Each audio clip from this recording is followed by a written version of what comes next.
Bayangkan, kamu baru 3 hari bekerja di atas kapal yang tak kamu kenal. Hidup sederhana, hanya ingin membantu orang rumah. Lalu di suatu pagi, kapalmu dihentikan di tengah laut. Dan ditemukan hampir 2 ton sabu di dalam palka. Itu yang terjadi pada Fandi Ramadan, pemuda asal Medan, putra nelayan dari keluarga miskin yang hanya ingin bekerja. Pekerjaan baru, gaji yang bisa membantu ibu dan ayah di kampung. Ia menerima tawaran itu lewat agen tenaga kerja perkapalan. Namun yang terjadi selanjutnya jauh dari yang dijanjikan. Ia diantar ke Thailand, diinapkan di hotel. Dan akhirnya dipasang sebagai anak buah kapal di MT Sea Dragon Terawa.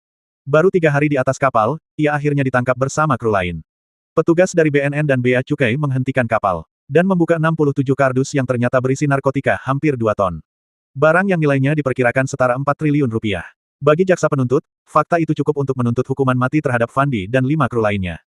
Tuduhan paling berat dalam hukum Indonesia. Di ruang sidang pengadilan negeri Batam, Fandi berdiri dengan secarik kertas di tangan. Suara bergetar, air mata tumpah. Ia membacakan pledoinya dengan satu permohonan yang sangat sederhana, berikan saya keadilan. Ia mengaku tak tahu isi muatan kapal, perannya hanyalah mesin, bukan pengambil keputusan. Ibu Fandi, Nirwana, bahkan mengungkapkan bahwa putranya sempat bertanya kepada kapten. Apa isi barang itu? Dan dijawab bahwa itu uang dan emas, bukan narkoba. Keheningan itu lalu berganti jadi kabut tuduhan yang berat. Polemik ini tak hanya mengguncang ruang sidang. Namun juga Parlemen Indonesia. Komisi 3 DPR menggelar rapat dengar pendapat umum dengan keluarga dan pengacara terkenal Hotman Paris. Mereka menuntut transparansi proses hukum, menyuarakan bahwa hukuman mati seharusnya hanya opsi terakhir, dipakai selektif dan penuh kehati-hatian. Bahkan Komisi Yudisial turun tangan untuk mengawasi sidang. Agar proses hukum berjalan adil, tanpa permainan aparatur. Jaksa tetap pada pendiriannya, mereka yakin Fandi tahu dan terlibat. Mereka menyatakan unsur kesengajaan ada karena Fandi menerima imbalan untuk tugasnya sebagai awak kapal.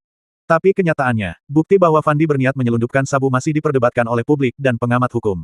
Yang kita saksikan bukan sekadar kasus narkoba besar. Bukan hanya soal angka, 2 ton yang mengubah hidup. Tapi sebuah pertanyaan besar untuk hukum dan nurani bangsa. Apakah layak seorang pekerja rendahan, yang baru 3 hari bekerja, dituntut dengan hukuman paling berat yang dimiliki negara? Atau keadilan harus mencari bukan hanya pelaku di permukaan, tetapi para otak yang berada jauh di balik tirai laut ini? Ini bukan sekadar cerita di pengadilan. Ini adalah kisah tentang apa arti keadilan itu sendiri.